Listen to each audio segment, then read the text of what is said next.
Give me a second.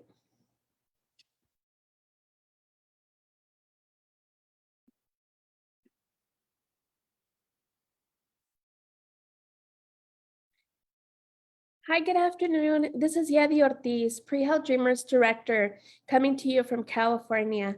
Today is our first Facebook Live Rising Wednesdays. But before we go on to our topic, I want to share a bit about our Pre-Health Dreamers team. It has been an honor to work with the Pre-Health Dreamers community since I was hired as the director in 2019. Our team has met many goals in the last year. We have strengthened programming and advocacy. I'm also excited to see our team growing. In a few weeks, we'll be onboarding our 4th team member. I want to send a shout out to our co-founders, Doctors Denise Rojas, Nula Thevangskorn, and Angel Ku, for the amazing work that they are currently taking part in to create stronger healthcare systems for everyone. At Pre-Health Dreamers, we support undocumented pre-health students through a community of peers and allies, offering support, empowerment, advocacy skills, and professional development. We advocate for increased access to health careers and healthcare for the undocumented community through various programming, such as our PhD's Peer Engagement and Enrichment Program, and also one-on-one advising. Last year, we graduated 60 students from our program and provided guidance, advocacy, and support to 150 additional students. We also provided institutional advocacy and training for accessible and equitable education and healthcare policies that support pre-health dreamers and the immigrant and undocumented communities.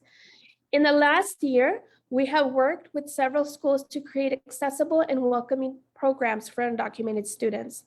We believe that mentorship, empowerment, a safe space, and community building is vital to the work that we do. PhD's programs encourage equitable access, opportunities, and resources for traditionally underrepresented and excluded communities. We believe that providing a continuity of support and training for undocumented pre-health students and health professionals, we will influence undocumented communities' healthcare access. Next up, Alejandra is going to be talking about our new Rising Wednesdays Facebook Lives.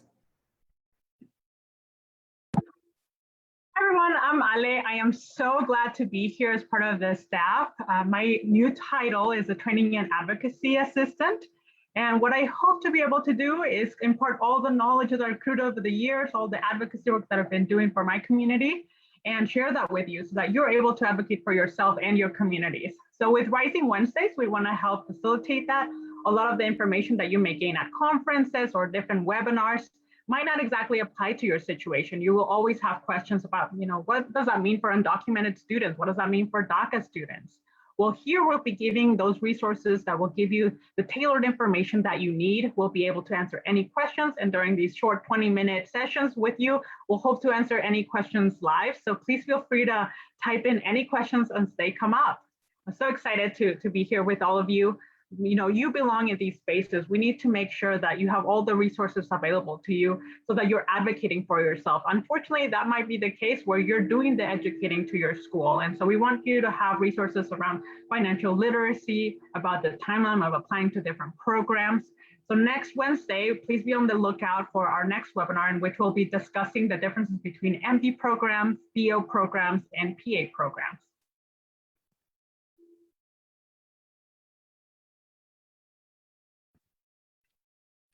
Good afternoon, everyone. I'm Angeles Almaraz. I'm the Network and Training Manager for Pre-Health Dreamers. And during today's session, we're going to be talking a little bit about the health career pathway chart for pre-health students. We'll briefly go over what this resource is and how you can best utilize it in your research as you are looking at different health professions that may be of your interest. So really, this chart can be found under our resource tab on our website, phdreamers.org. This is a non-exhaustive list. As you see, there are only 6 professions up on the screen. As I speak, we'll be showcasing some of the pages of the resource in order for you to get familiar with some of the information that is listed on there. We recognize that this information can be program specific and state specific, but we really hope that this document kind of guides you in your research, so you know what questions to ask at what steps in the process, or at the very least that it gets those questions started, so you can further explore the resources and the answers that you need based on your situation. As we go through today's document, we'll be touching a little bit on the common barriers that students face at the different levels. So whether that is when they are applying to their professional program, during the years that they are in the professional program, and any barriers that come up after you've completed it. We just want to say that having the option to explore health professional programs and different health professions can really give you that flexibility when you're pursuing a career while also considering your immigration status. We recognize that some professions have greater roadblocks, whereas there are other professions that may have more support and are more welcoming to students that have complex immigration statuses. Throughout today's information, we just want to reiterate that preparing to apply for a professional program requires a lot of preparation and a lot of research. And so before you get to the point of applying, we want to make sure we are able to kind of guide you in that direction and share some of the knowledge that has been shared with us through previous students applying and as students are currently applying. We know that things shift very quickly, and so we want to stay as updated as possible and continue to share that out with you all. Next slide, please. So as you saw, the first slide showed some information in terms of admissions. This specifically just focuses on what policies or what admission requirements, whether it is what platform you're going to, and any citizenship specific requirements at the different levels. In this next page, which you see here, we talk a little bit about fee waivers, entrance exams, and acceptances. We understand that applying to health professional programs can be very expensive very quickly. And although we have the entrance exams, which tend to be on the little more expensive side, we also want to highlight that there are fee waivers that are available. However, it can vary and it may not be eligible for undocumented students just yet. Advocacy efforts continue to surround these fee waivers to ensure that our students are getting access to this support when it is needed. However, it is important that you include these in your budget if application fees need to be paid out of pocket. During some of our other webinars, specifically around budgeting and financial aid, we really go into depth about what other fees and costs are accumulated during the application process. So it is, as you're doing your research, something to consider, but starting off just very, at the first step, it is those entrance exams, followed by the application fees for the programs. With all of this, I think most importantly, we want to remind you all to stay connected with the programs that you're interested in applying to. Having a team of supporters and allies at the campus will really set you up for success. And it'll make a huge difference in your application cycle. Remember that connecting with current students is honestly going to be the way that you receive the most candid insight about what their experience is at that campus. Oftentimes, I know we look for fellow undocumented students within these health professional programs. However, getting a good understanding of the culture can also help you adapt that experience if you are not able to connect with somebody that is undocumented or part of the immigrant community. Next slide, please. As we go on to consider some of the factors that play a role during your health professional program or your graduate program, the two that you see on screen are financial aid and clinical requirements. Financial aid is our top question, our top concern, our top challenge. And so it's important to consider this as it does pose a lot of challenges for students that are undocumented that are pursuing degrees beyond a first bachelor's. For the folks that are in California, we are very fortunate to have in-state financial aid and scholarships and other funding sources that are open to undocumented students. However, for those that are not in California, that may be in a state that don't have these resources, making sure that you are chatting with your program, that you are well aware of what support they can provide you, can really, really support you as you're going through your program. I know many of us have heard the advice of, just worry about the money later, get into your program. Although, you take that with a grain of salt, I share that for my personal experience, that was a really, really big burden during one of my programs, is having to think about, how am I going to pay for my tuition? There's an outstanding balance. Now there's a hold on my account. And so it does weigh on you mentally and emotionally as you're trying to excel academically and professionally. At the end of the day, this is a personal experience for many of us, and a personal decision. However, it is something to take into account, that those numbers look very, very large, especially at the professional degree programs. So once again, the more prepared that you are, the more that you really set yourself up for success. The second portion of the document talks a little bit about clinical requirements at the different health professional programs. Once again, I'll point out we have medicine, nursing, dentistry, pharmacy, physician assistant, and physical therapy. And just to remind everybody, clinicals are unpaid experiences for students, typically required in order to finish your program. And so students without social security numbers, we really encourage you to speak with your program directors so that they can help you solve this on a case-by-case basis, and that there can be a partnership and communication with the clinical site if they are requiring social security numbers. Once again, since it is not a paid experience, you shouldn't be stopped from completing your clinicals for not having employment authorization or a social security number. For the students that are under DACA, TPS, or any other protection that provides employment authorization, once again, that isn't needed for clinical requirements, although some sites may ask for it. But for those folks, you may have a little less barriers at this level. And it may be, your research may consist of just understanding what those requirements are in terms of hours and how that kind of plays into your curriculum, so that you also get a good grasp of what being in your health professional program will look like.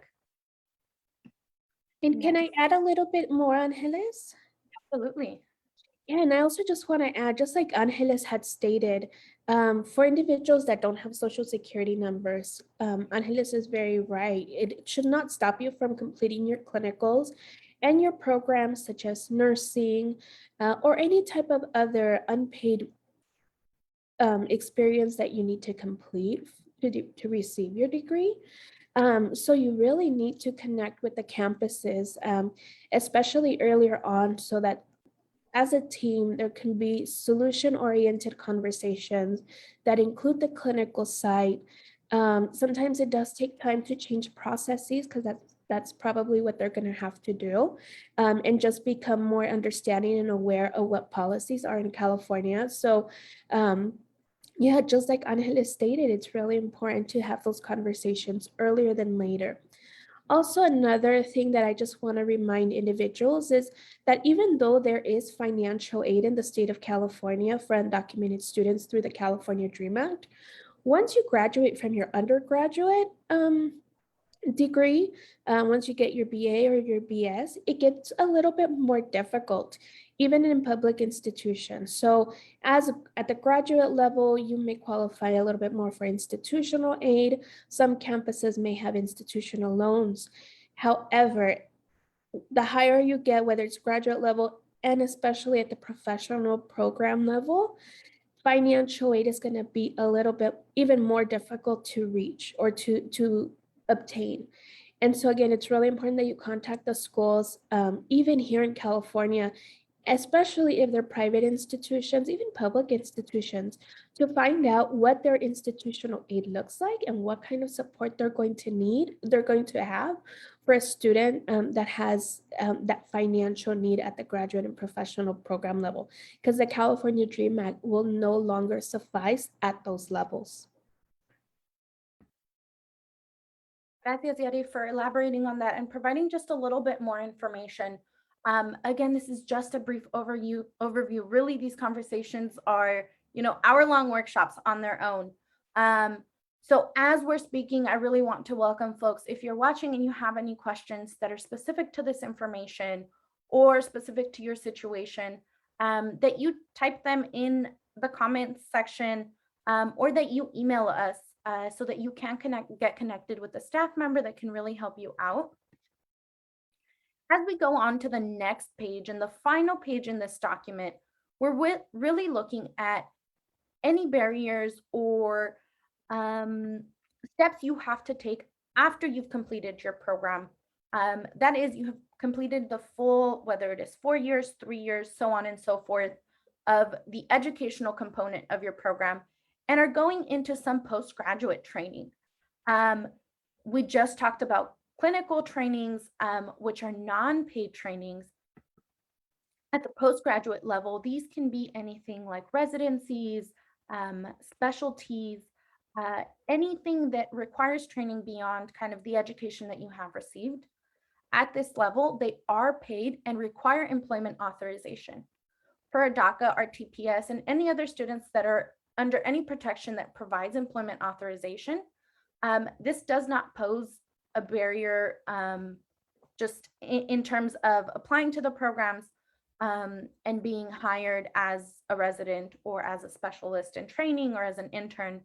However, for our students that do not have a social security number or that are not under any of these protections, we hit a really, really big roadblock. And advocacy continues to be done at this level in efforts to hopefully opening up these residency programs and these trainings in the future for students. However, for those without an SSN, this is, one of the things where it is very difficult to get hired as because of that employment authorization factor.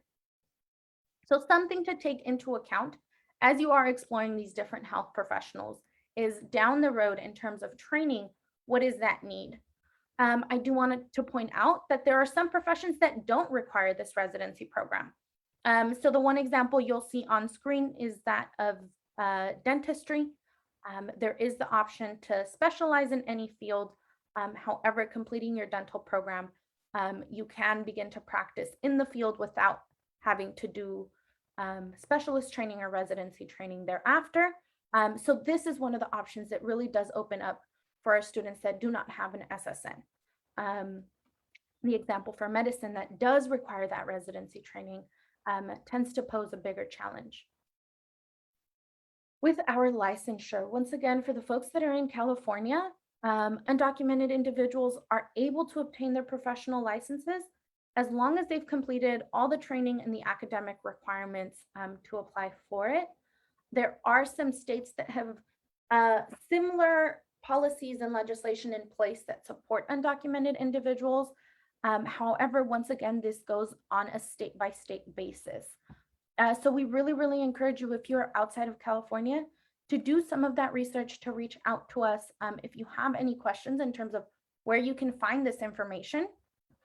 But typically, if you go to the licensing board for that state, for that specific profession, you can find the application requirements. And that is typically where you'll find if they support or if they're willing to accept applications for undocumented individuals. Another option may be exploring what kind of policies are in the state that may support any occupational or professional licensing. And last but not least, we all think about the employment as we go into these health professions. Once again, for our DACA, TPS, and other programs, moving forward with the traditional route of employment can be facilitated with your employment authorization.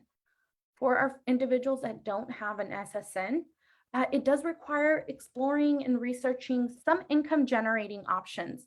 And so employment in essence looks a little different. However, there are options available. And once again, we're happy to chat with you if you are a student in this situation that would just like to explore and gain a little more information about this. But with that, I have covered the full document. I really want to reiterate that the best way for you to use this document is to use it as a guide as you're doing your research.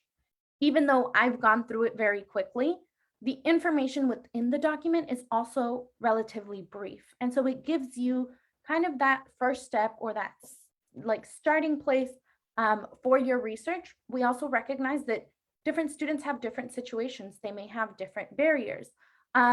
And so I really hope that this becomes a resource that guides your research and that equips you to be better prepared once you're getting into these steps in your career. And on to the next slide, please. So in the document that's published online, there are the 6 professions that we had on screen. However, I do not want to limit our conversation to that. And I really want to encourage folks to continue to consider other professions that are still within the health realm. And so you'll see some of these listed on here. Again, not an exhaustive list, but really want to open up kind of your exposure to some of these professions. I know I ran into public health very late in my undergraduate career. And at the time that I did, it really was, I finally had a word for kind of my perspective that I had with health and community health. And so gaining exposure to this early on can really help you immerse yourself within the health realm and prepare yourself as you get into that next step in your career. And then once again, we welcome any questions. Our team is always more than happy to help you explore or research what it looks like for you to join the healthcare field. I reiterate what Alejandra said earlier. You are needed and you belong in these spaces. And as PhD, we're really here to help you facilitate your journey. We understand there are so many barriers. And so our work is really centered on what are your needs. And I hope that truly these conversations become that, where we are able to answer questions that folks may have that, you may think, oh my gosh, I'm the only one that has this question. However, it really expands to a lot of folks having similar concerns in that area. With that, I hand the mic right back over to Ale, who will be talking a little bit about our fundraiser. Thanks, Angeles. I am so happy that you cover all of that. I think it took me, like maybe 4 or 5 years to fully understand all of that.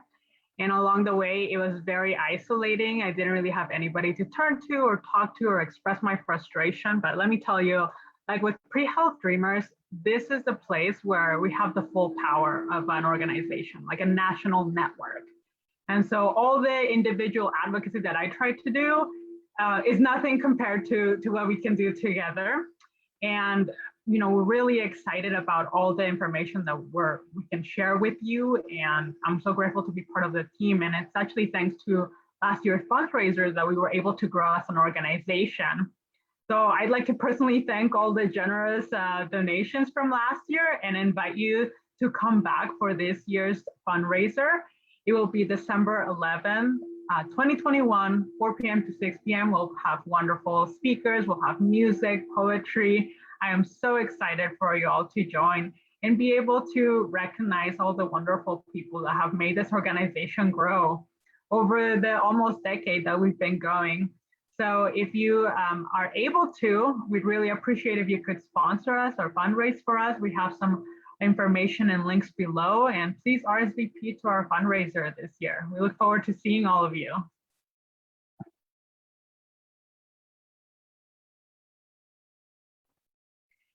Before we close off today's session, I do want to add for the fundraiser event, as much as it is a fundraising event for us, we really want to come in community. And, it is an event in gratitude. So much was accomplished this year and so much work was done. And truly, it wouldn't have been possible with everybody in the community that supported us, that joined our events, that shared our events. And so we really want to celebrate 2021 with you all. Again, I extend that invitation. I really hope to see you all in December, and as we get to celebrate and share some undocumented joy, even through all the struggles that we've had through the year. Know that at the end of the day, we came out of it together.